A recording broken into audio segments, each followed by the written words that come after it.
Hello, my dear friends, welcome back. Today we have a very important idea, very simple grammatical item, but at the same time very essential in our English. This is the subject verb agreement. What do we mean by the subject verb agreement? Of course, before starting, I will give you a brief summary about a sentence formation. Very simply, we can say that any sentence must have, any statement must have a subject and a verb. What do we mean by the subject? Someone who does or something that does the action. And the verb is something, and the verb is the action being done. So if I say, for example, the boys play football. So who plays? The boys. The boys here is the subject of the sentence. What do? They play. So play here is the action. This is the verb of the sentence. For the subject and the verb, there must be agreement between the subject and the verb. So what do we mean by the matching, by the agreement between the subject and the verb? That is to say, in one sentence, the subject and the verb must agree on number. Must agree on number. What do we mean by agree on number? Subject may be singular, may be plural. So a singular subject takes a singular verb form, and the plural subject takes a plural verb form. Again, singular subject takes a singular verb form, and the plural subject takes a plural verb form. So that the sentence is grammatically correct. It is so important here because we have to talk well and we have to write well. How can we do if we don't know this idea? Here we have different cases. This is not only of one case. We have different cases. Let's talk about the first idea about the present simple tense. About the present simple, we can say we have pronouns first, second, and third person. If we have a sentence like, my friend waits for me at the cafe. What about my friend and waits? My friend, this is the subject of the sentence, and waits is the verb. My friend is a singular subject. It's a third person singular. It takes a singular verb form that is waits. And do not be confused to say waits takes s, so this is plural. No. A verb with s is singular form. A verb with s in the present simple is a singular form. Goes with he, she, and it. So my friend, he or she waits. I understand the lesson well. I is singular and it takes the verb without s. Yes, this is the rule of the present simple. If we have I, they, we, you, takes the verb without an s. And if we have he or she or it, takes the verb with an s. He, she, or it takes the verb with an s. This is third person singular. And if we have I, they, we, you, take the verb without an s. They are English. They are English. Look at they. This is plural subject. It takes a plural verb form, that's are. The cats eat eggs. So the cat is a plural noun. It takes a plural verb form, that is eat. So for the present simple, if the subject is a third person singular, he, she, or it takes a verb with an s. Waits, plays, reads, studies, and so on. And if the verb, if the subject is I, they, we, you, take the verb without an s. Move to the past simple. About the past simple, it's so easy here. Why? Because there is no trouble, there is no problem at all. Verb to, or the second form of the verb, that is a past simple, goes with any subject, whether it is singular or plural, no change at all. So I can say I walked to school, he walked, they walked, and so on. So the past simple, there is no trouble, there is no problem. We don't need to think about this agreement because the second form of the verb, that to say the past simple, goes with any subject with the singular or plural, first or second or third person, no change at all. Move to another idea. And here we talk about the compound subject. We have to wait here for a very little time. Think about the compound subject. This may be two nouns or more related together with and we have here to think about the parties of the compound subject to know if it is singular or plural. If the parties of the compound subject refer to different items or different objects, this is plural and takes a plural verb form. Like what? Like if I say sugar and milk, sugar and milk, sugar and milk, two different things. So a plural verb form or then used to make cake. The old man and the little boy, the old man and the little boy, different parties form one subject. Plural subject takes a plural verb form, cross. But if the parties of the compound subject refer to or represent the same thing, so this is a singular subject and it takes a singular verb form. Like what, for example, when I say, what is your name and address? Name and address refer to one person. So this is one thing. So this is singular. It takes a singular verb form, is.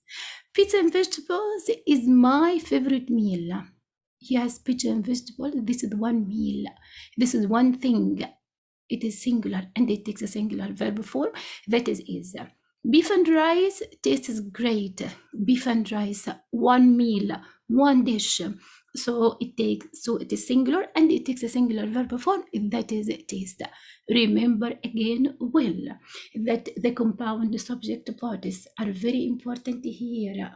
If they refer to different items, different objects, different things, this is plural and it takes a plural verb form. And if they refer to the same thing, represent the same thing, in this time this is a singular subject and it takes a singular verb form. Another important idea here about the paired conjunctions. What do we mean by paired conjunction?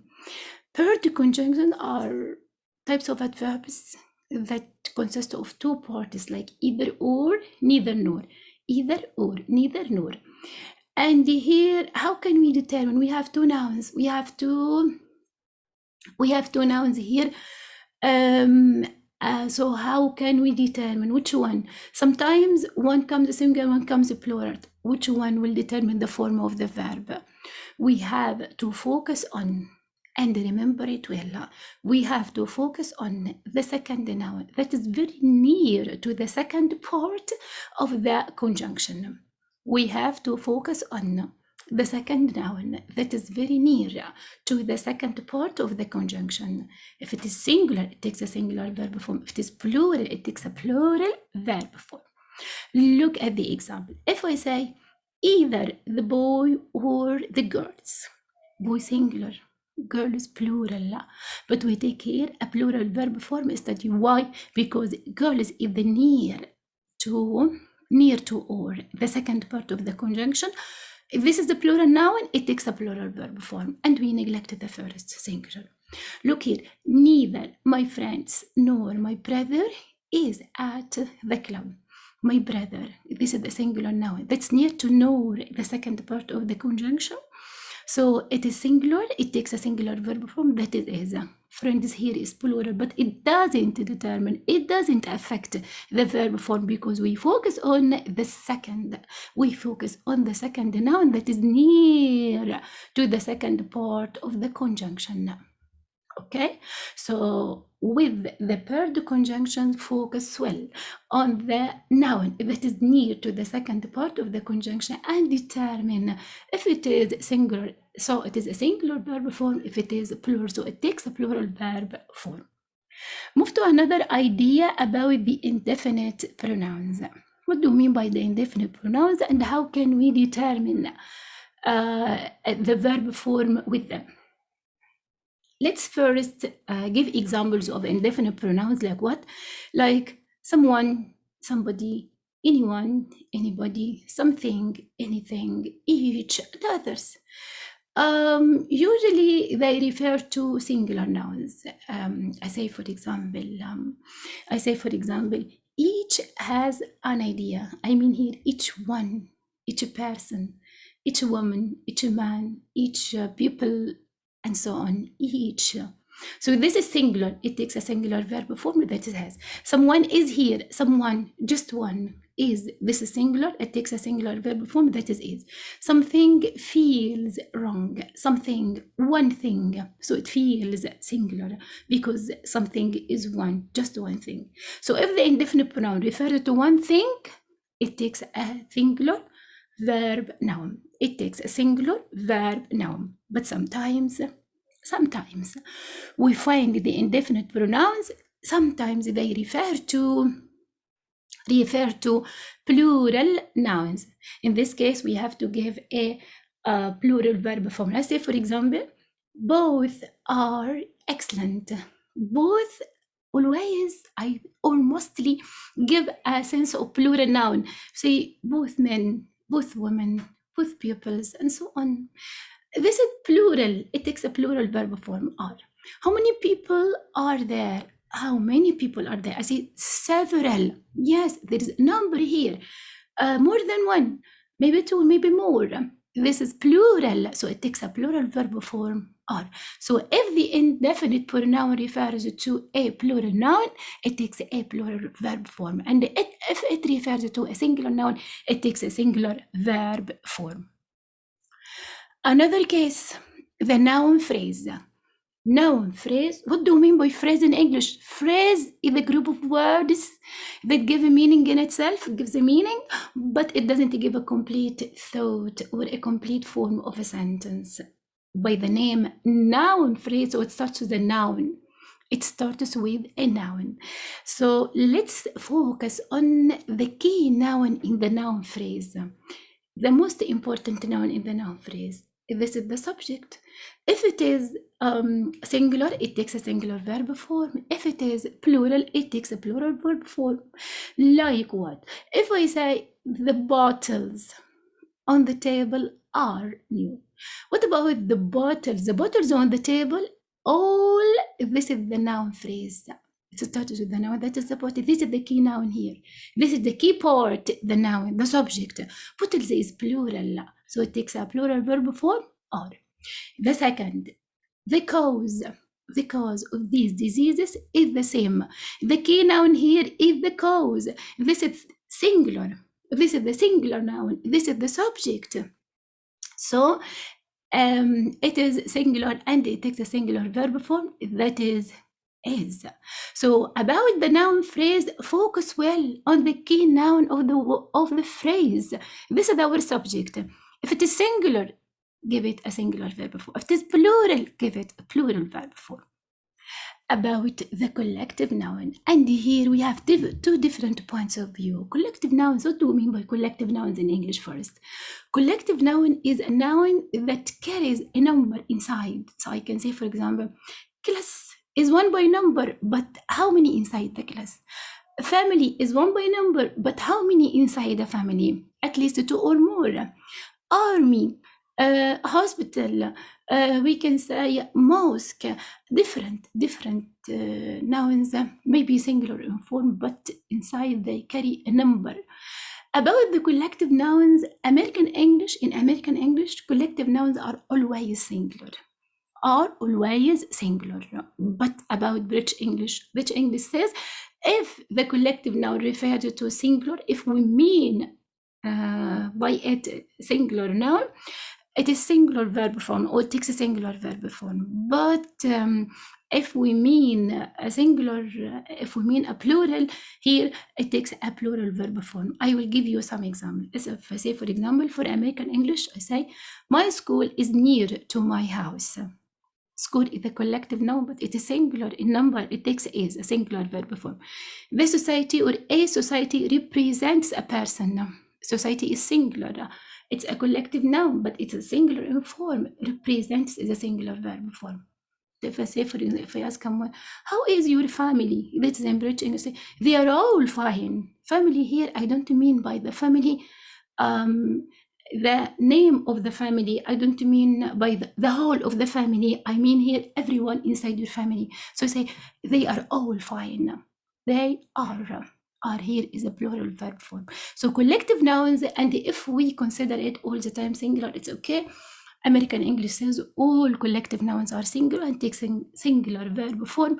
But British English says if we mean by the collective noun a singular form or a singular thing, it takes a singular verb form. And if we mean everyone inside or all inside, the number inside, so this is plural and it takes a plural verb form. We finished? No. Still, we have another idea. We talk about the inverted subjects. Inverted subject, I can say that we don't see inverted subjects a lot, but we can read about them. What do you mean by the inverted subject? Sometimes what is usual? We find the subject and then the verb, but here now we find the verb and then the subject. Read well the sentence and determine what is the subject, even if it comes after the verb. The subject case or the subject number determine the number of the verb. Say, for example, over the window flies a bird. This is one bird. The subject here, bird, comes after the verb that is flies. But this is one verb.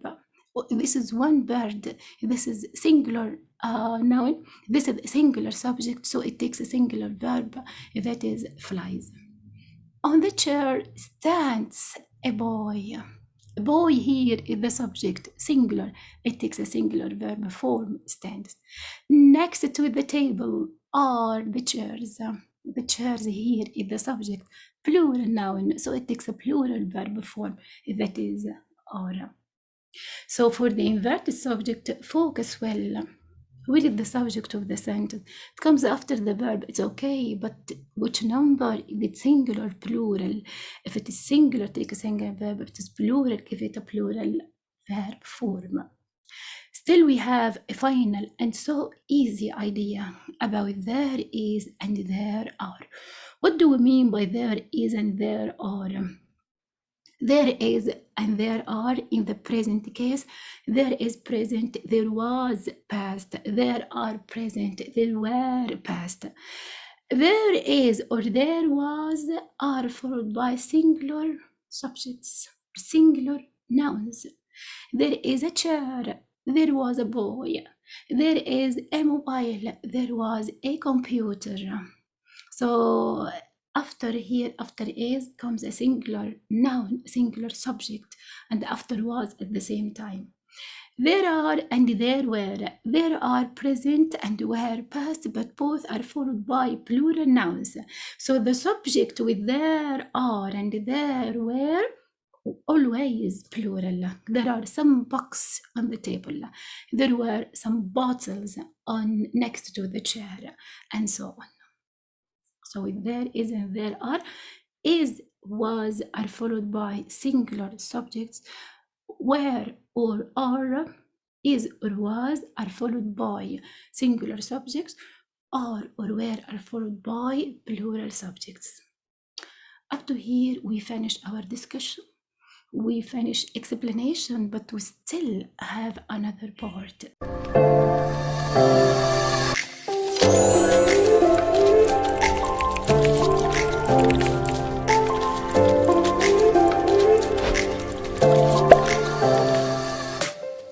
Friends, let's move to the second part of our video. I get you a very simple test in order to test our understanding here. Let's start. Try to guess the answer. I will give you some choices and think about them. Candies, very yummy. Candies, you see candies is a plural noun. Yes, teacher. So it takes a singular or plural verb form. Of course, plural. So candies is or candies are? Try to guess. Yes, candies are. Excellent. Each of us how to play football. No or knows, each is one, singular. So no or knows, yes, excellent, knows. The next one, Singular subjects must have dash verbs, singular verbs or plural. Singular subject and, yes, excellent, singular nouns or singular subject. Charlie to eat chocolate. Charlie, we say this is one person, this is a third person, she. Charlie want or wants. Want or wants. Yes, singular verb form. Yes, excellent. It's wants. Another one, most of the workers, their job. Most of the workers, plural noun, plural subject, and this is a plural, takes a plural verb form, so we can say quit or quits. Quit or quits. Think, yes, excellent, this is quit. Grandpa and grandma all day. Grandpa, my compound subject, two different parties, so this is plural, it takes sleep or sleeps. Sleep or sleeps. Sleep, yes, excellent, this is a plural verb form, sleep. And everybody asked to be quiet. Everybody was or everybody were. Everybody, one. This is indefinite pronoun. Indefinite pronoun, singular, it takes, excellent, was. On our street, many tall trees. On our street, many tall trees. Trees is a plural noun. This is the inverted subject. Inverted, the subject comes after the verb, so we can say are or is. Trees plural takes are, excellent, plural also. And one of the dancers on the stage, my cousin, one of, one. This is one singular, so it takes is or are. Yes, yes, excellent, is. Right, this is. There are several teachers at the game. There are several teachers at the game. Several teachers. Teachers is plural noun, takes was or were. Plural were or was. There. Try to guess. Yes, excellent word. Here we come to an end. Thanks my friends a lot. If you like my explanation of my video, please share my video and like it and subscribe to my channel. See you next time. Thank you.